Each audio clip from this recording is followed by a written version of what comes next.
You're listening to the Fit Mind, Fit Body podcast, where we explore the connection between running and positive mental health. We do this by talking to runners from all walks of life who generously share their experiences with us. So you don't miss an episode, I've created an email list for you to join. Check the show notes for more details. Without further ado, I'm your host, Michelle Frost. Let's get moving.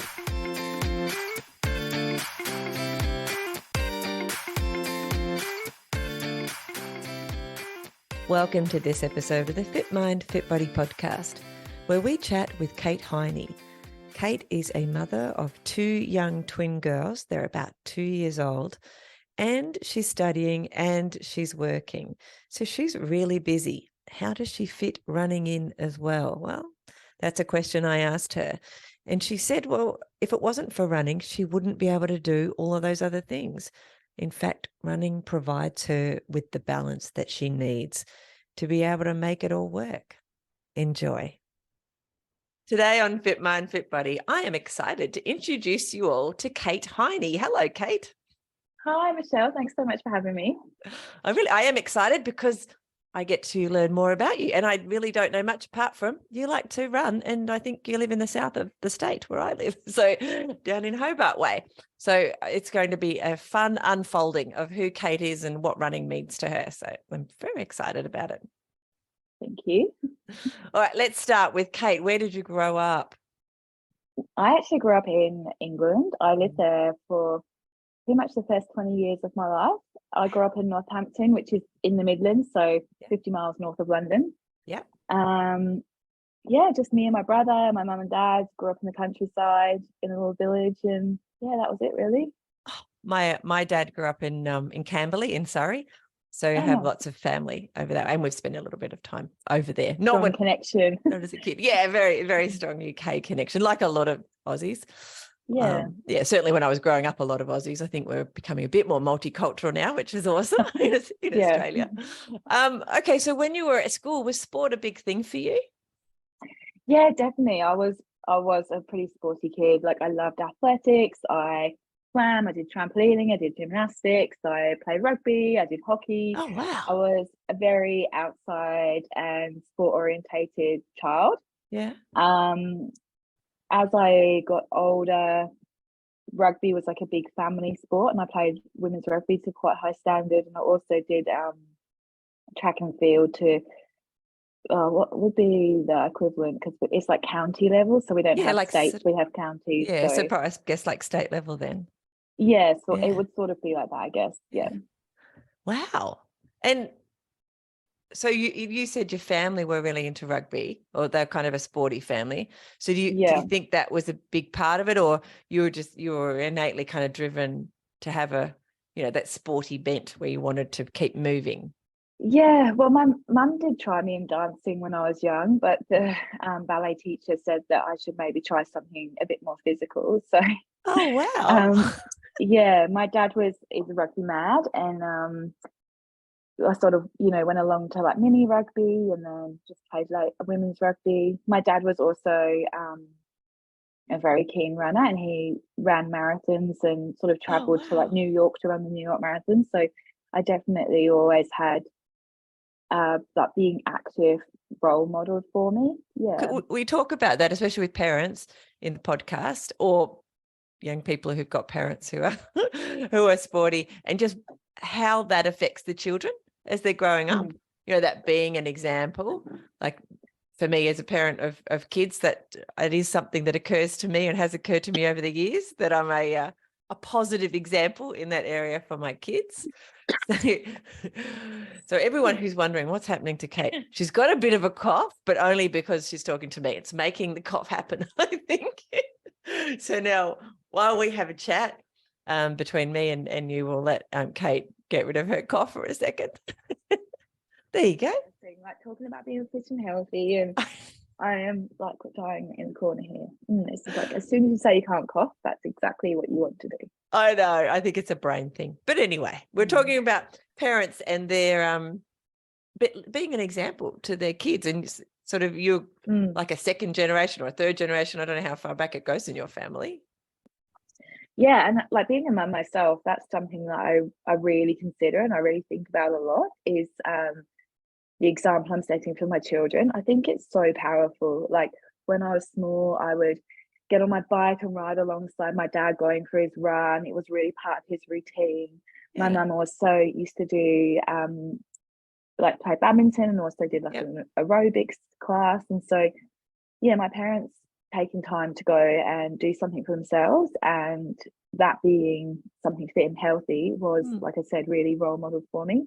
Like the norm. And they also ferried us around to all our sports.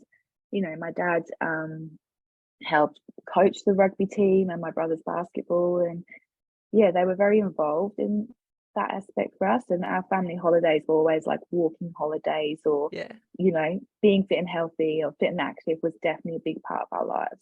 That's awesome. I mean, because you would look around and you would have friends at school, for example, where you could see that not everybody has that background, unfortunately. And it's even more, it feels like it's more and more. I don't know, the older you get, the more the more I see these things where you think, oh, in my day was so much more, people it feels like people sit around a lot more and we have more reason to not be physically active.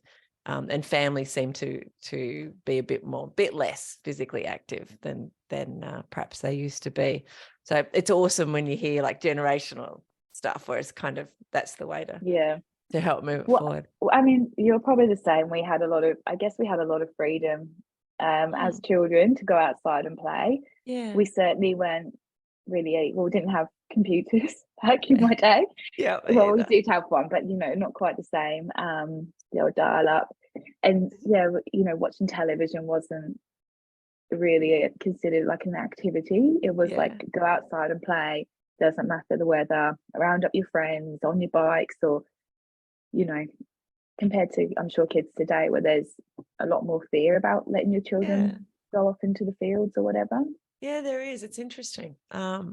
It's something you could talk about for a long time, isn't it? Like the fear that's in the community around things like that.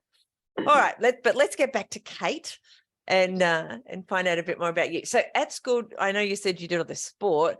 Can you isolate how you felt about the running element? Just out of curiosity. Well, I did short distance, so like 100, 200. Girls did 300, not 400 for some reason. The track, anything over that I wasn't really that keen on, and I definitely faked injury for cross country on more than one occasion, which is quite hilarious now looking back at the way my life's gone. So I liked running. Yeah, you enjoyed it. Yeah, definitely. So what about academically? What did you do at school? So you didn't come out here to Australia, which we'll get into in a minute. Like, why are you here? But before we get to that, what did you, what sort of stuff at school were you interested in? I feel like I was quite a well-rounded student. Like I generally got on with everyone. I was really lucky I didn't have, I didn't really have any experiences of getting bullied. I wasn't very musical, but like I did drama because I was just quite a confident kid, and I was probably I was quite good at academic study, I guess you could say. And what did you so we'll talk amongst ourselves while Kate has another coughing fit. Poor Kate. We do need to say it's got nothing to do with whether you're healthy or not. I don't think coughing, it's a whole other system. I think you get a tickle in your throat. My coffee fits out. It's fine. It's just a little sprinkle of entertainment in the podcast. Let's see how many times we can get Kate to cough. I shouldn't make you laugh. It's probably worse. So, when you left school, or when you left, I don't know what they call it in England. Did you go off to university? What did you do at the end? No. Well, I sort of no. So when I left school, sixth form, so I went on to do A levels, and then I went into employment. So that would have been at like around about 18. Yeah, and I actually got a job in a psychiatric hospital in the UK, and I worked there as a healthcare assistant for 3 years. Intense. Yeah, it was a really big learning curve, I've got to be honest. And then I just went off traveling after that. I gate crashed my brother's gap year, and we headed off to New Zealand, Australia, New Zealand. We did some island hopping rounds, Fiji and Vanuatu. We're really keen divers. We worked our way through some dive tickets, and then came back to the UK just to sort of jet off again. Went to Zanzibar to do my dive master training for scuba diving, and then Mexico to teach scuba diving, to do my instructor training and teach scuba diving. That's amazing. Yeah, that's pretty good. So how long did you do that for? How long were you in Mexico? Well, all up, I mean, I think I came to Australia. I went to New Zealand for the Rugby World Cup in 2011, and then I came to Australia after that. Okay. So yeah, that was like most of my 20s, like hopping around doing various things. Yeah. Like lots of young British people. Lots of young British people, yeah. And young Australians, I should say, as well, tend to do the same thing. There's a lot of Aussies out there doing things like that, yeah. There is. And what would be your favourite place that you went? Oh, that's pretty tough, actually. That's such a hard question. Like, there's so many amazing aspects of a lot of places that I've travelled. I guess for being blown away, there's 2 places that really struck me, and for very different reasons. Yeah. So going to Italy and going to wandering around Rome is just a like wild experience, because we're literally just like, you know, walking through this very like modern city, and you turn a corner and you're like, oh, there's the Trevi Fountain or something. Yeah, the Colosseum. And it's so wild how like the modern city sort of sprung up around the ruins, and that was just so mind-blowing to me. And then another place would probably be Nepal, just like for the, you know, pure majesty of the mountains. Like, it was absolutely just, again, mind-blowing, but it was nature this time, like taking my breath away. That's beautiful. Oh, that's actually a place I'd love to go to Nepal. Yeah, it's amazing. Done Rome. I understand the Rome thing. So yeah. And so in that 20s, while you were scuba diving and all of that and traveling around, so was the scuba diving was the exercise, or did you do other things to try and stay fit in order to support the scuba diving? How did that look in your life? Yeah, so look, I'm going to be honest. Being a scuba diving instructor is not for many is not the healthiest lifestyle, because it comes with a expat lifestyle, which is very social, involves a lot of partying, enjoying yourself.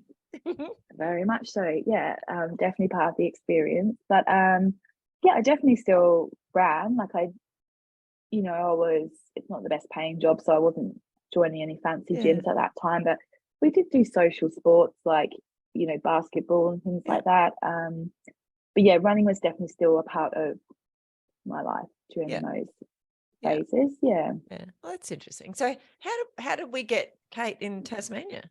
How did you end up being here and still being here, staying here? Yes, well, I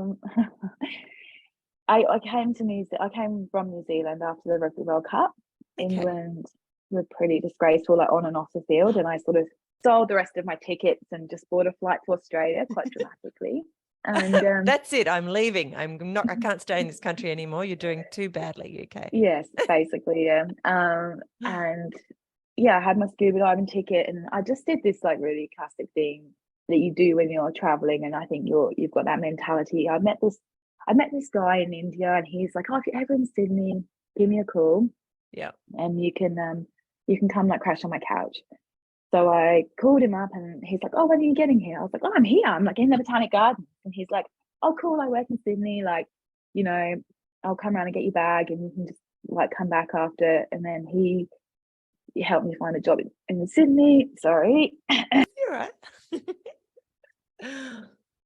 Oh, look, Kate's making me cough as well now. We're not even in the same room. That's crazy. Yeah. So I worked in Sydney for a bit, and then I did a very similar thing to some friends up in Cairns, and then I ended up in Townsville teaching diving to actually to soldiers as part of their adventure training. So Oh, wow. yeah, there's a big push for like soldiers up in Townsville to do things other than drink and fight each other. So they Oh, try of and get them to do course. activities like scuba diving and yeah, Something so that's fun. something fun. Yeah, and So you're spending in money on Townsville. something. I'm sorry, but that's almost as far away as the UK is from Yeah, it's quite Hobart. far. Yeah, yeah. I actually met a guy and I ended up following him down here, and then yeah, that didn't work out. But I just really loved Tassie and ended up Oh, wow. staying. Wow. So Mm. you met a Tassie guy in Townsville, or somebody Yeah, who wanted to come to Tasmania. no, Tassie guy in Townsville. Yeah. That's right. And then so how long have you been in Tassie for? Oh, like 2013-ish, round Okay. about then. Yeah, Oh, I wow. did. Yeah, did go for it, do a bit of a lap of Australia after Mhm. that, which probably took a year, and then like Yeah. came back and settled in Tassie. Yeah. And what did you do? What is it the same as what you Um, do now, or how have you? no, it's the same. It is the same to some extent. So, I got a job working in sort of the mental health disability space. I worked Mhm. for a local disability support provider, Mhm. and I worked in what some people like call group homes, like Yeah. supported independent Yeah. living. Um, yeah, so my first role with them was like the activities lady. So I'd sort of go in and G people up and, try and convince them to come for a walk Yeah. with me, or, you know, basically to do activities like cooking or, being a bit more Yeah. active. Um, yeah, and then I did work for the NDIS for a couple of years, Yeah. and then another local provider. Um, yeah, we're sort of helping people get onto the National Disability Insurance Scheme. Yeah. And then now I work for in another role, which is support coordination, which is essentially, if you're not familiar with the NDIS, is helping people implement their plans to Okay. send their Yeah. funding to connected services, that kind of thing. Mhm. Okay. And you can do that mostly from home, with sort of going Yeah, out to visit people and then sort of coordinating things from home. Is that yeah, how that works? definitely. A lot of it's emails, phone calls, that kind of thing. Okay. Probably in my role is, I don't know, maybe like 80% behind the scenes, 20% face to face, Yeah. depending on the person. Yeah. Yeah. Oh, that's pretty cool. Oh, Yeah, it's a good job. I really enjoy my job. I don't always enjoy the bureaucracy of working yeah. with a government agency, but I do like really like the people I work with, like the participants, we call them participants of the scheme. Yeah. Yeah. Yeah. The NDAS has its issues, having Yes. been around the outside of it, very minor way in the last few years. To Yeah. help a client myself, I was like, well, this isn't fun. Anyway, Yeah. it's all bureaucracy anyway. All right, let's get to Kate's running as it. When did running become more of a part of your life? Do you think, like rather I than can you had actually, rugby and all these other things? So yeah. yeah, I can pinpoint it pretty definitely. So when I was back in the UK in my late teens, early 20s, working in the psychiatric hospital, like I wasn't particularly healthy for a while. I guess it was like self-inflicted poor health. Yeah. I moved from like like a small village to a town where I had like takeaways and pubs at my Yeah. fingertips. Yeah. I was very social, meeting all these new people. Yeah. We'd go to the pub after work. Hate to say it, but I did also smoke for a while Yeah. back there, Yeah. and just wasn't that healthy. Ended up putting on a lot of weight, Yeah. um, and I got the opportunity to change from day shifts to night shifts at the hospital. And I just took this as a sign that I needed to overhaul my life. And gone were after work trips to the pub and takeaways. And, I just used that as an opportunity to start focusing a bit more on my health. So I had like an old pair of gym shoes left from my school days. And I actually backed onto a really beautiful park. And Yeah. I just, one day I just was like, this is it. Got my shoes on, off I went. And honestly, it was, yeah, it was a pretty humbling experience. From someone who'd been so fit and healthy, I literally would have run a few hundred meters and ended up having a little spew in the hedge. And Wow. I was just so upset. I sort of walked home hanging my head. Yeah. And then the next day I did it again and again. And I just started getting a bit further around the park. And I think at that age, you're quite lucky you bounce back. So yeah, I felt my fitness coming back. And from then on, it was like a multiple times a week, I'd go and do a couple of laps of the park, or yeah, I'd go back to mum and dad's and run around where I used to grow up and that kind of thing. And then when I went traveling, like with my brother, to New Zealand, we would just get to a new place and we'd go for a run just to help us, you know, get to know the new area and navigate where we were, and just to shake off, you know, traveling. And yeah, it became part of my life that way, I guess. Sort of how you explored your new yeah environments. Yeah. Yes, exactly. Like, found a lot of fun in getting lost to find ourselves again. And yeah, we, you know, there's some beautiful trails in New Zealand, so I guess we dabbled in trails a little bit, you know. If there was a bushwalk, we'd go and run it instead, and it was still really like low key at that point. I didn't have any concept of like nutrition or hydration, definitely didn't have a sports watch, nothing like that. It was very, like, I guess, free running, you know. It's just that joy of feeling your body move through the environment, and that's it. Like, it wasn't all this complicated stuff that we tend to do. Oh, definitely the more not. you get into it. Out of interest, where's your brother now? Is he back in the UK or still traveling, he's in the or here Mornington Peninsula, actually. or here in Australia? Yeah, he's here in Australia. And my mum and dad also moved. They live like 8 minutes down the road now. So we're all here. Yeah. So did they move because you guys decided that you weren't coming back to the northern hemisphere of the world? Is that how that happened? Sure did. And my brother's partner just had a baby, so that's really exciting. Oh, that's amazing. Yeah. So yeah, we're all over here now. That's awesome. I love it. Yeah. Actually, it reminds me a bit when I was when we were in Greece a few years ago. And in Athens, every time we went into like a cafe, they would hear our Australian accent and they'd be like, "Oh, are you near Melbourne? I've got cousins in Melbourne. Maybe I could come back with you." And I'll just say that I'm your daughter as well, because we had my kids with me.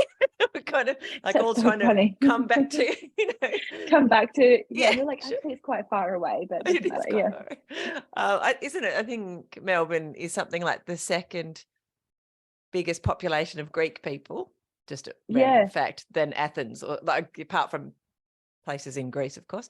It's got the second. Amazing. It's like there's such a big population of Greek people. Anyway, that's another. I think we've also got a very big population of people from the UK. We're everywhere. We are.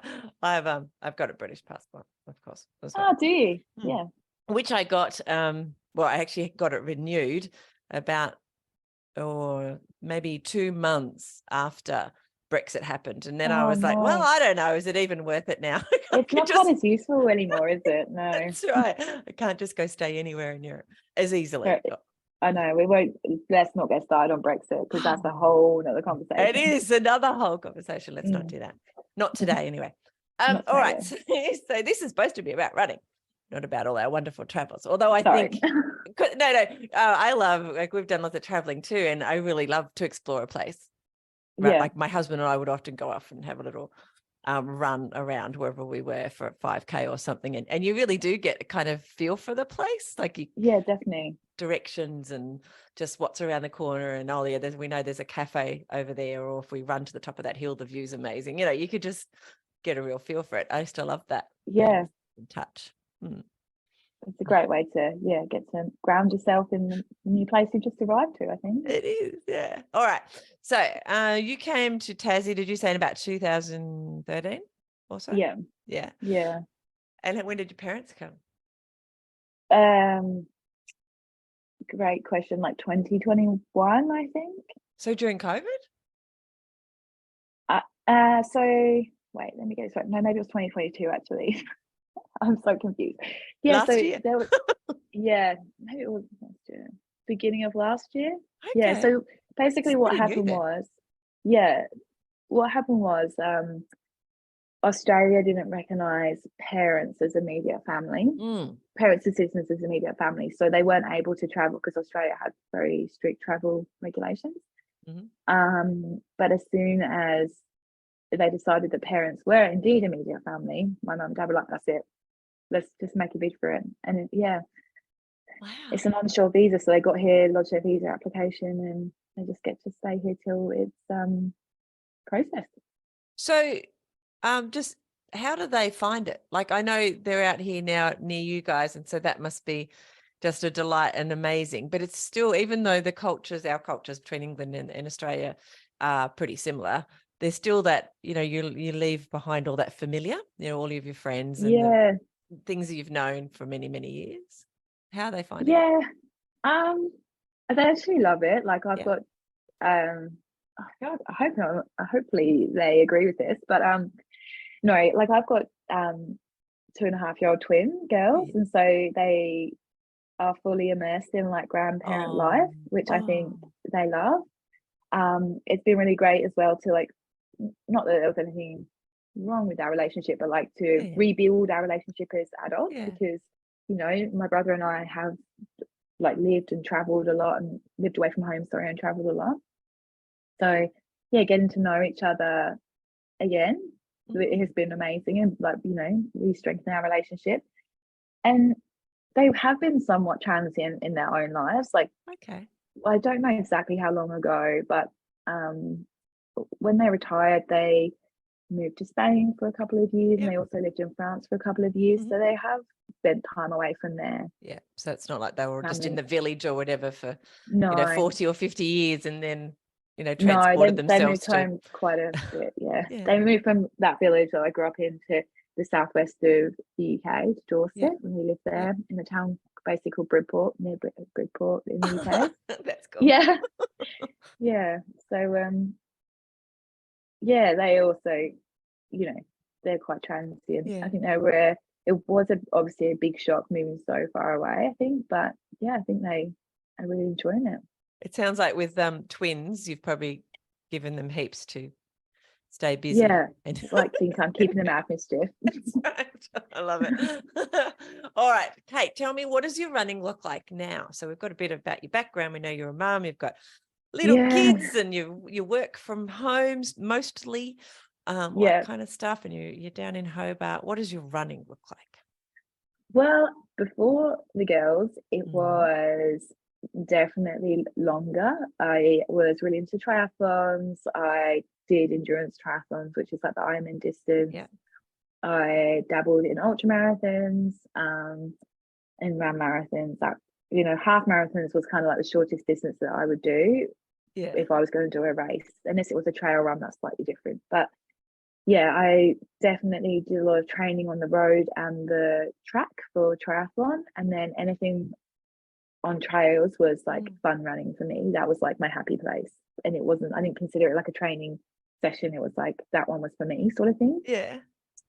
I did and I used to do a lot of social running as well. So I used to live over on the western side, like closer to the mountain, and I used to run with a group on Tuesday nights. It didn't matter, the worse the weather, the more stoked I'd be to get. Exactly. It'd be like wild on top of the mountain and snow blizzard, and we'd be just out there with our head torches on, just like going for a run in the snow. Like, I really found like a great group of people that I connected with.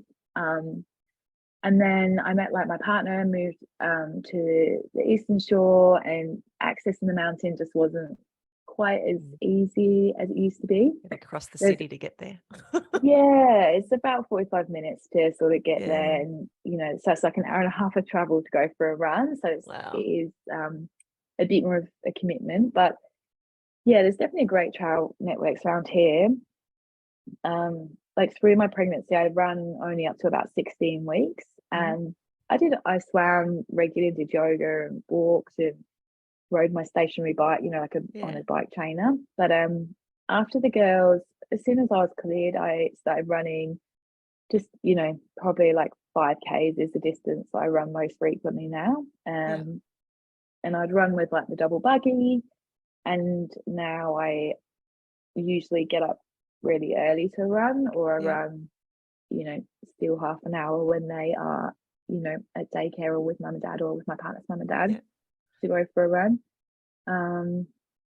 Definitely do a lot of park runs, which is something I never did before I had kids, but again, it comes back to that role modeling. I really want them to be involved and to see how social it is. We meet up with a couple of girlfriends and we'll go for a run and then to the park and then for a coffee, and just make a real Saturday morning of it. So when I really love the fact that even though they're too big for the pushchair, I put them in there and off we go.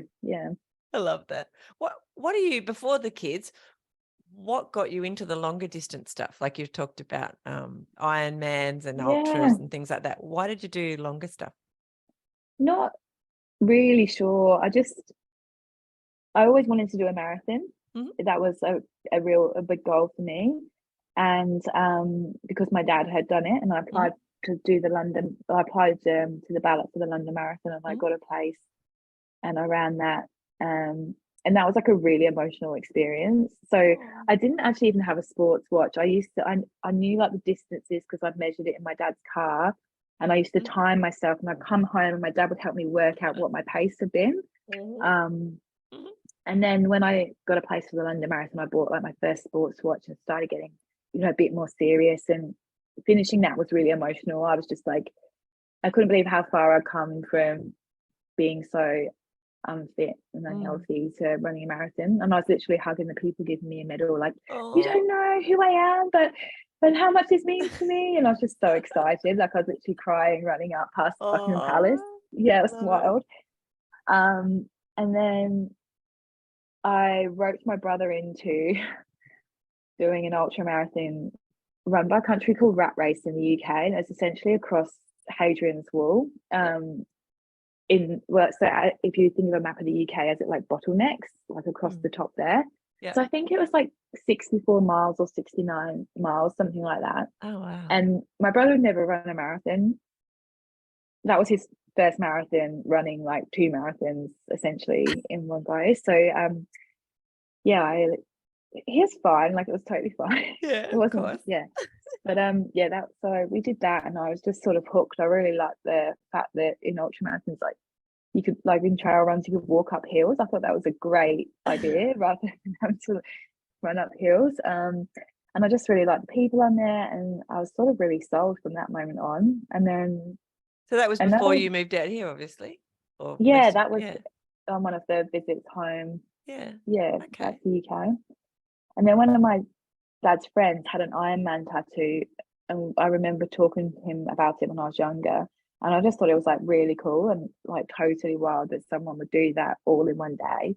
And it was always in the back of my mind. I was like, I really want to try it. Like I'm good at swimming and I love running and I can ride a bike. So like I just really wanted to try it, and I sort of made it my goal to do it before I was 30. And and you did.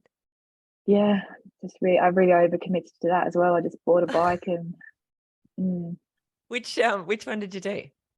Taupo in New Zealand. Oh wow. Yeah, I've done that twice now. Taupo. That's amazing. And so what do you want to do going forward? Do you have goals? Is that how you work, or are you more you'll see how I feel in another 2 or 3 years, whether I want to attack different things? Yeah, I definitely have some races or runs I really want to do. After having the girls, I had signed up to a few races, and just cough and fit coming. We can't have a cough. It's very annoying. Mind you, now I want to cough. Thank you. I'm just trying to suppress it as well. It's a bit like when people yawn, and you're all in the same room and everybody catches it. Yes, I definitely have a few races that I really want to do. I actually signed up to a few and then I had to withdraw. I kept getting niggles and injuries, and I just think that my post-baby body was a new body that I had to get to know, to be honest. Especially twins too. I can only imagine. I've not had twins. But I imagine that causes all sorts of the stress on your body, different issues. I think if I realized how much stress it was going to put on my body, I probably honestly would have trained for pregnancy, because it was a lot. I did end up getting preeclampsia, but the last weigh-in I had at the hospital, I put on 40 kilos. Wow. And the babies were very small. they were like 1.6 and 1.7 kilos. Oh, So a lot of that was like just fluid, obviously. But yeah. yeah, it got to a point I was really struggling to even walk, and I don't think I realized how hard Sounds like pregnancy was going to be on the body. yeah, especially on and everybody's different. Oh yeah. Like, so whether that's what's happened with your body. So it's just interesting how it affects it. Because I've had 5 children, and I'm the only one Yeah. who's not a twin in my family. Like my mum's had 2 sets of twins. No way. So I'm the special one. I just want everyone to know that, because I'm not a twin. But all my siblings That's are wild. twins. So Are they there's identical twins. twins? There's twins around. She had an identical and a non-identical set. So she had Yeah. both.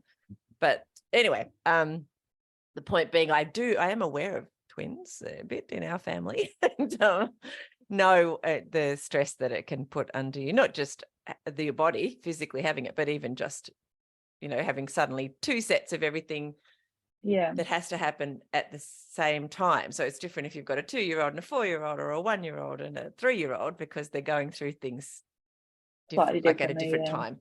Yeah. So having to that double up is also very challenging, I think. So I always think people who have multiple births are amazing and do amazing things to be able to do it. Or you can't. But the Australian government doesn't recognise twins as multiple births. That's another do they probably not? Another full podcast. No. My gosh, that seems a bit silly. What, you have to have 3 and more, do you? Yeah, you have to have higher order multiples. Yeah. That's so silly. Anyway, all right. So your body, after having twins, is learning a different way to run.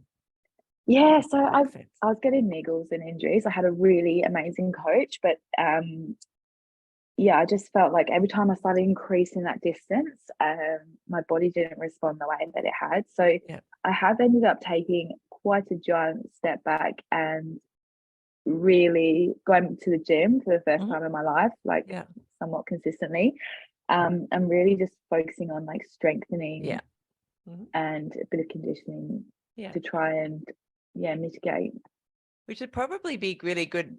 I mean, I'm in my 50s, quite a bit older than you, but so I wish that I'd started strength and conditioning work consistently when I was younger. Like I've run most of my life, and I wish that I had, because it will then support you when you're older. So if you're starting it now, for the reasons that you're starting it, but if you keep doing it consistently through your life, you'll find when you get to my age, everything will be much easier. Hopefully that's the goal. So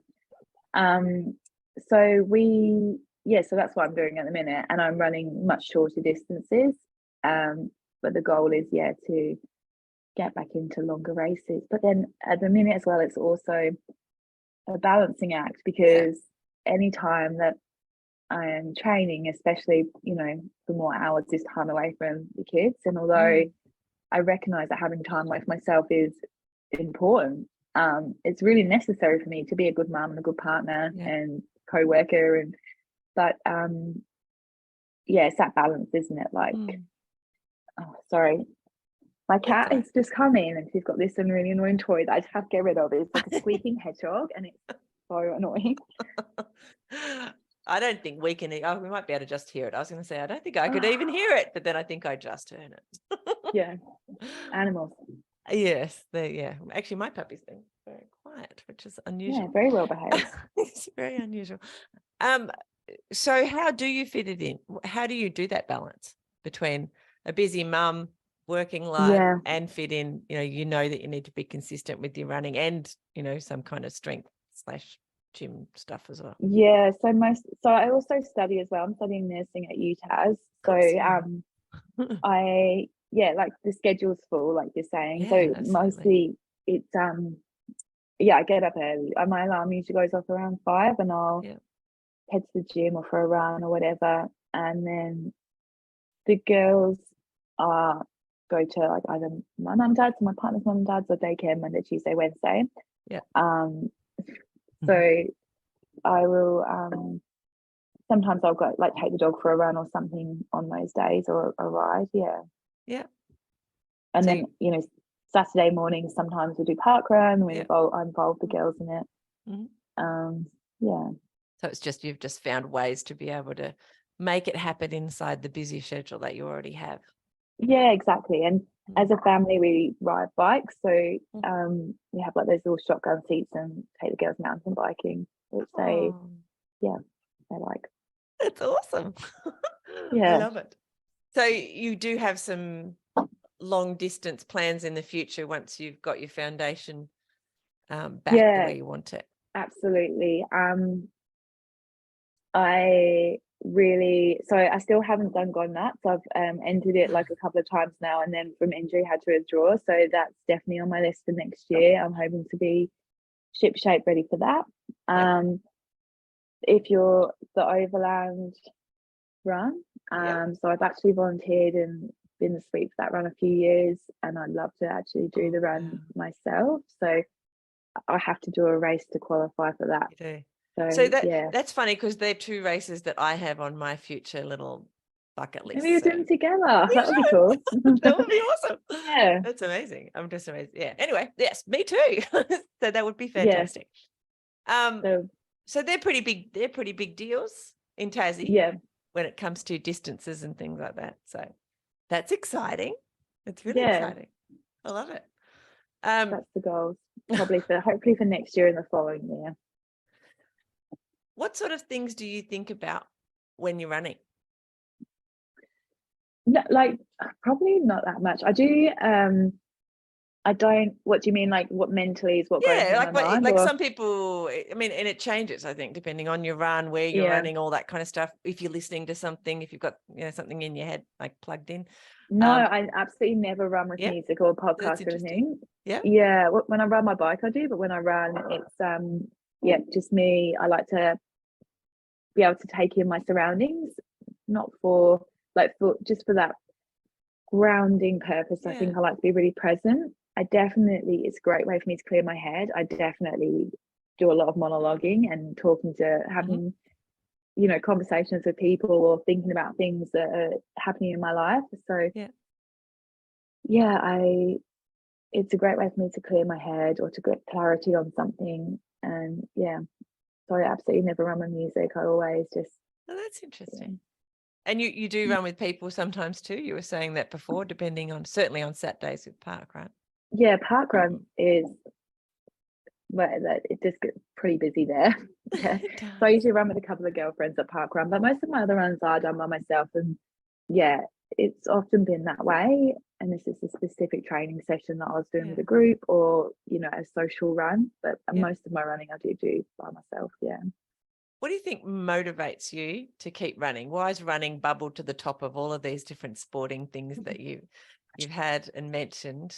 Why is it running? Do you think that's a great question that I honestly, I'm not 100% sure why. I think because it's so available. Like it doesn't matter if I go for a 20-minute run or a 2-hour run. I can literally just put on my shoes and just walk out the door and it's happening.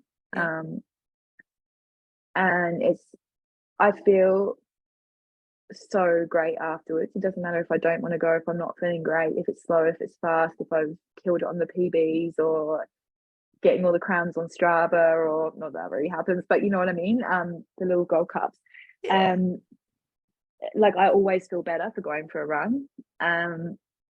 If I'm tired, I'll go for a run and it wakes me up. If I've got anxious energy, I go for a run and it brings me down. Like it's just has this ability to help me ground myself and level myself. And it's just really positive for my mental health and well-being. And I really like being outside, and it doesn't really matter, like I said, the weather. I'm just happy to have that time and space to myself, I think. Do you find it's hard to step into bad weather, but if bad weather happens while you're running, it's all fine and more exciting? Honestly, the only weather I really don't like running in is like really high winds. But other than that, I'll pretty much, if it's raining, I'll just put a coat on and off I go. I think growing up in England, you cannot be, you can't let the weather bother you too much tonight. And I always know, like, so lucky, I know that I'm coming home to a warm house and a hot shower, and it doesn't, I think for that reason it doesn't faze me too much. I love that. I grew up on King Island, so Beautiful. Unpleasant weather. Yeah. Windy and wet was quite common. Yeah, definitely. So it's talking about English weather. When do you think you first thought of yourself as a runner, or have you ever not thought? Yeah, have you always thought of yourself as a runner? How do you think? Oh, that's interesting. Yeah, because I guess when I was doing triathlon, I always thought of myself as a runner who'd come to a multi-sport discipline. Yeah, probably when I signed up to the London Marathon and got that first watch, and I signed up to a couple of races before the London Marathon, and I think then I sort of thought I was a runner. Yeah. That's interesting. And you've talked about having injuries, and often on this podcast we talk a little bit about identity, especially around, if you identify yourself as a runner, but then you have an injury that stops you running for a little while. If that's kind of it, how do you deal with that in a mental health capacity? That's actually very hard. So I've had a couple of pretty significant injuries. Mainly not the worst injuries have not been from running, but from falling off my bike. Particularly when I was training for triathlons, coming off my road bike. Yeah, definitely. I think I've been hit by cars 3 times now. Oh, or maybe no. Yeah, I think it's 3 times. Yeah. Oh, Kate. And yeah, I know, don't ride near me. And I've ended up in emergency once in Hobart, and then another time in Victoria. Wow. And that time in Victoria was the last time, and it was kind of the final straw. That was what really transitioned me from triathlon to trail running, I think, and ultra running. I just couldn't deal with it anymore. The fear factor. Yeah, it gave me a pretty bad anxiety. So not being able to, and also during pregnancy as well, when I couldn't run, it took me a long time to get over that. I reckon it took me up until about 20 weeks of pregnancy before I got over the fact that my life was changing so significantly and I wasn't able to do all the things I wanted to do. So yeah, it's definitely really challenging. I try and find a different way to exercise, to be honest. If I can't run, I would always ask, can I swim, or can I ride a stationary bike? Like I said, I've just come to going to the gym, but I still feel like cardio is the best workout for me because it's the one that I find brings me the best mental clarity, I guess, and is the best reliever of stress and tension. I do have started really enjoying going to the gym, but it's just not the same feeling that I get. Yeah. I understand that. We in periods of my life when I haven't been able to run as consistently, really feel a loss of, or that sense of identity kind of slipping away. It's like, I'm a runner, so if I can't run, who am I? Or what do I do instead? And sometimes on the podcast we talk about, well, maybe, and it sounds like you already do that, but identify yourself as someone who wants to keep moving or someone who wants to stay fit as possible, so that when you can't do that specific activity, other things can take its place for a while you're recovering from your injuries. That's a challenging time though, and giving yourself the time to recover from an injury and not just trying to get back onto the road or the trails, to listen to your body, and also any specialist whose advice you might have sought. That's when you see everybody's out there running when you can't run for you can't run for a couple of weeks to get over something. It's like, everybody's running. Except for me. It's not fair. All right, how long do you think you'll run for in your life, Kate? Forever, definitely.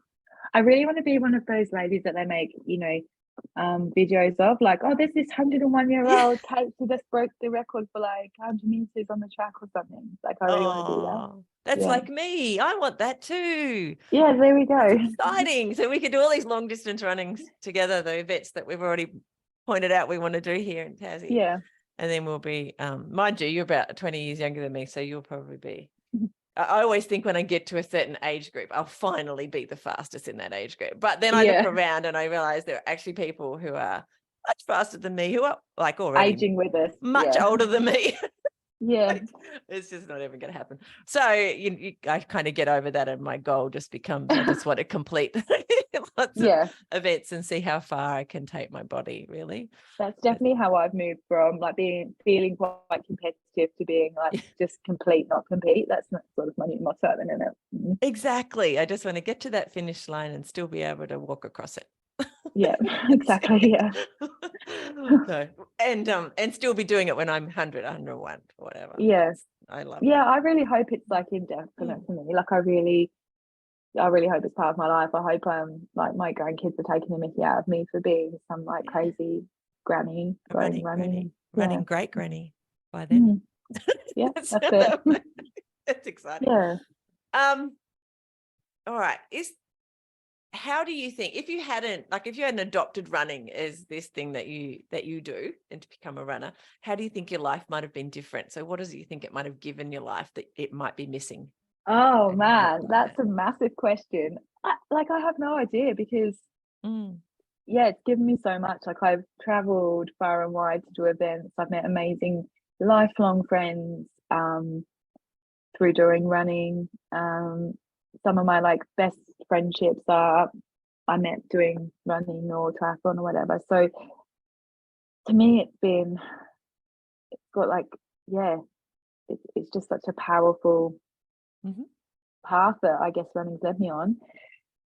I would have, there would be something else, you know, like I said, I've gone through stages of scuba diving and, you know, my current partner, he introduced me to like mountain biking, and that's something that like I really never thought I'd get into as much as I have. And I think there would have been something else.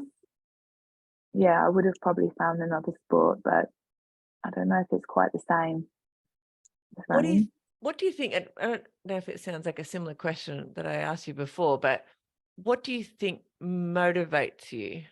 Is like often with running, there are people who are motivated to get to the finish line, to be faster, to tick off the furthest distance, to see what their body can do, to like what motivates you to keep moving, even if it's not necessarily running, but some people it's that next event, that's what gets them out the door, you know, the training. You talked about why you want to keep fit. So what do you think your biggest motivator is for wanting to be this fit person? It's a hard question for someone like you, I think, because you've always had that in your life in some way, even though you've had the patches of, you know, partying and stuff, which we all have. Look, no, I mean, they were like parallel lives. Like I could see you as get out to 5 and then get up and go for a run. Like I was still that person. No, that's such a good question.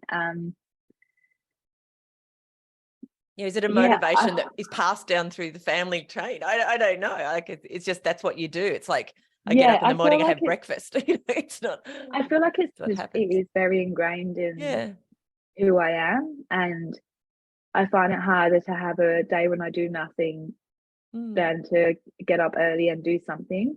It sets me up for the day so well. I get this like really like that feeling of unrest if I haven't done something. It's almost like in order for me to sit down and be productive, or to be able to give, you know, all the patience and energy that my kids need to them, or whatever I'm doing, I need to have like got this out my system first. I love that. That's kind of that's how I feel actually a lot too. Yeah. Or it creates its own anxiety, you know, when you can't go. Yeah.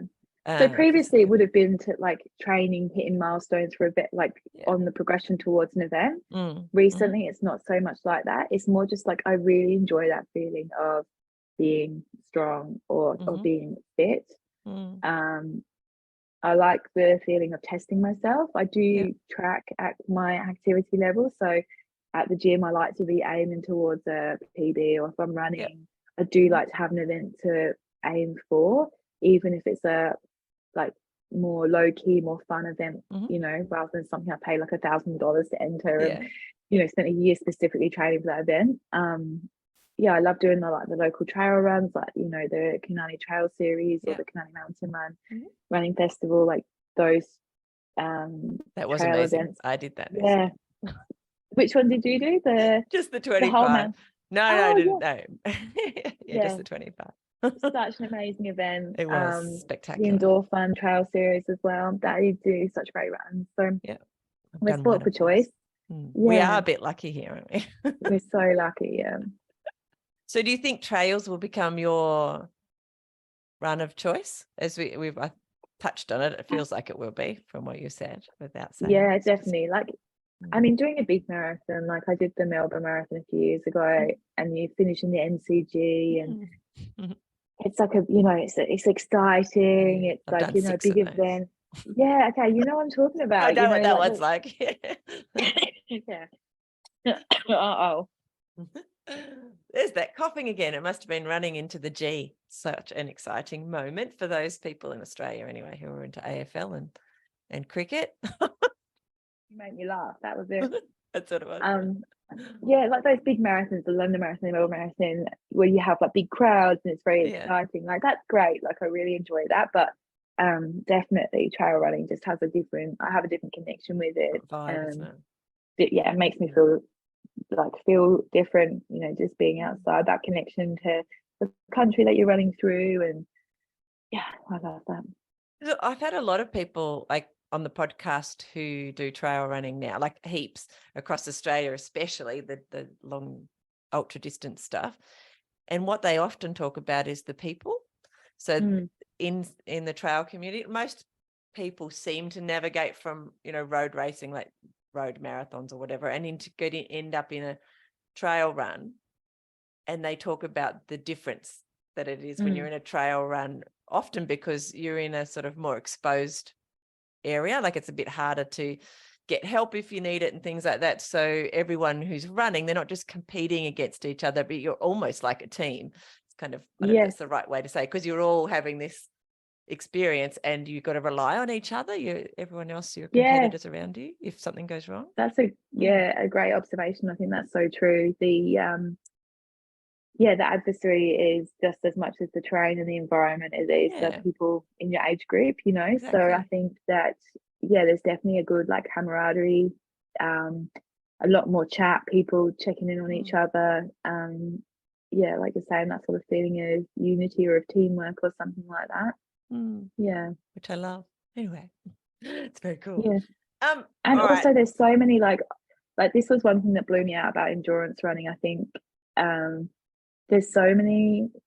I remember really clear on that Hadrian's Wall run. It's such a mouthful. Hadrian's Wall run. There, we're at the start line, and they're like all these like old guys, like way older than my dad at the time, just like stood there like real casually, and it didn't say like it. One of them was even wearing like a shirt, like a button-up shirt, and I just remember like looking at him, thinking like, "Are you serious?" Anyway.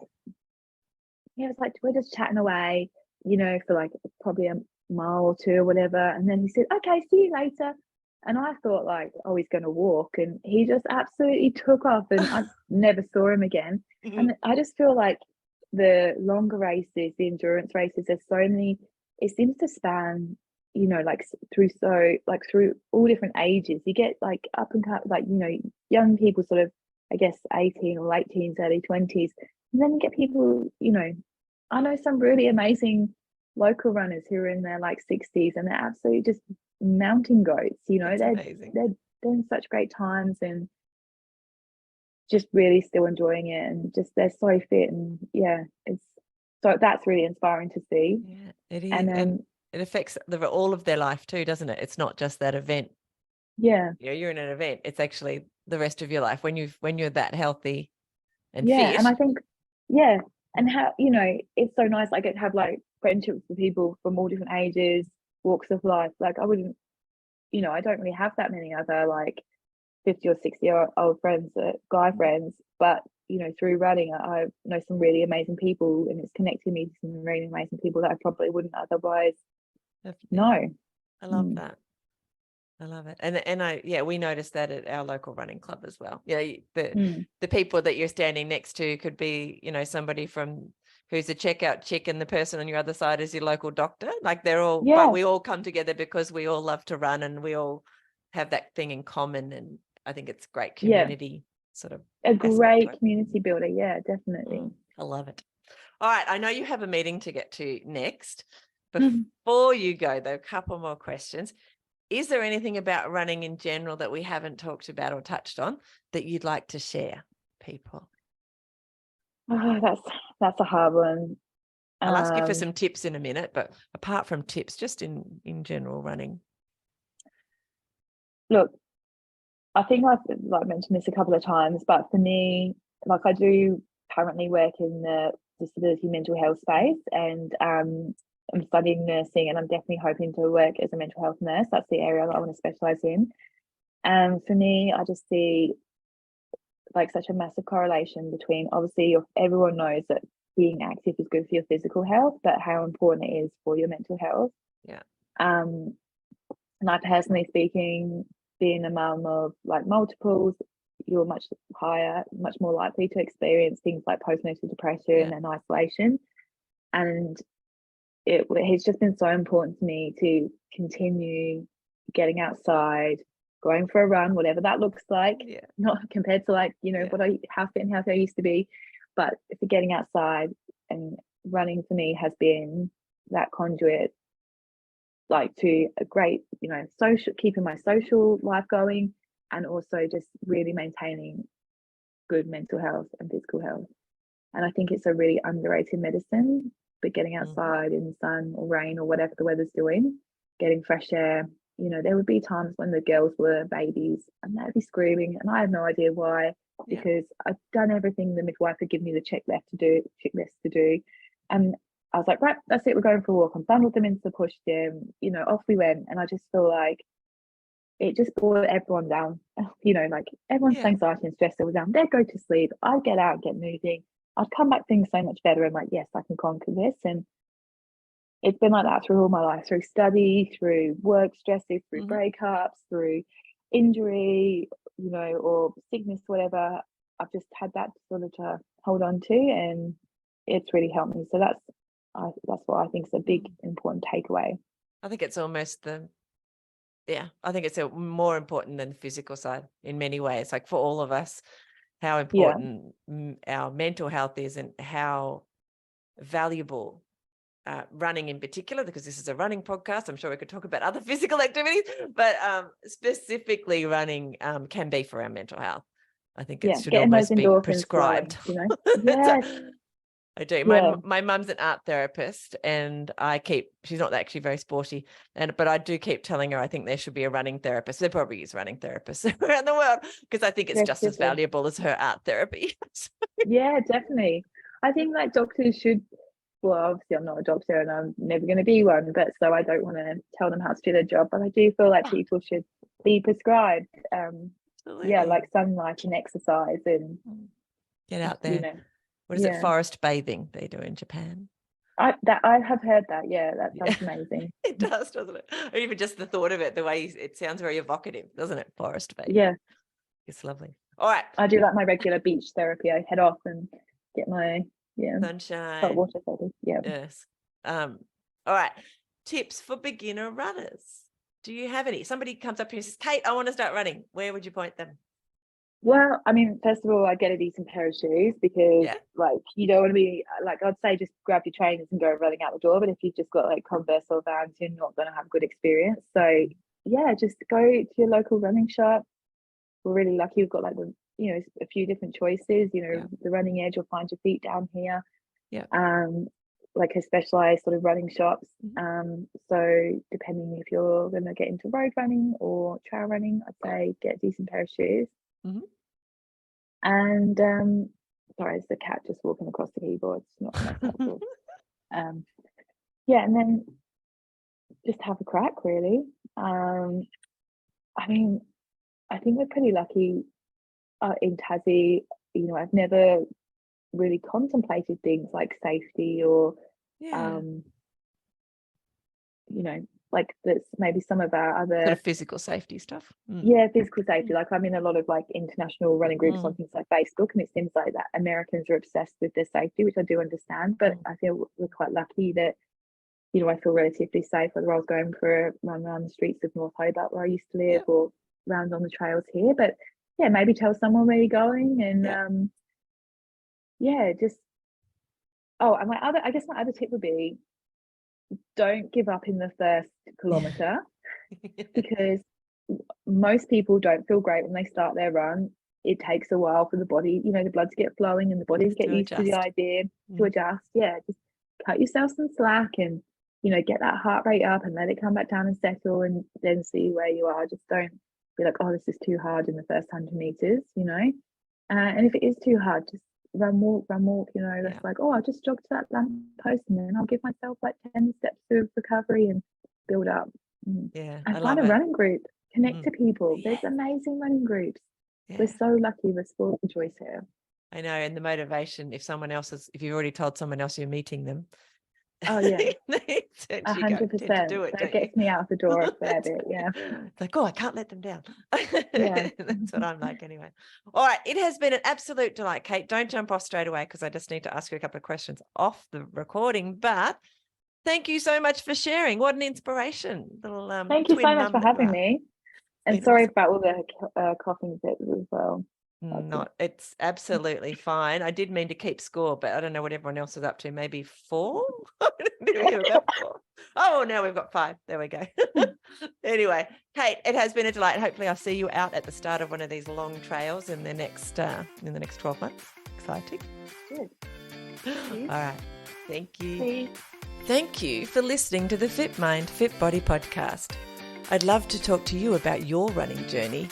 Send me a message on Facebook or on the website, and let's do it. I also wanted to let you know that I've created an email list so you won't miss any podcast episodes. You'll find details in the show notes and on the Fit Mind, Fit Body website, along with a bunch of resources on mindful running. They'll help you to get and stay mentally and physically fit. And I'll see you there. Plus, I'll be back here in your podcast player a few times a week. Hit subscribe so you don't miss an episode. And before you go, I'd really appreciate it if you would leave a review. It'll help more people to find the podcast and get inspired to start running and ultimately to improve their life. See you soon.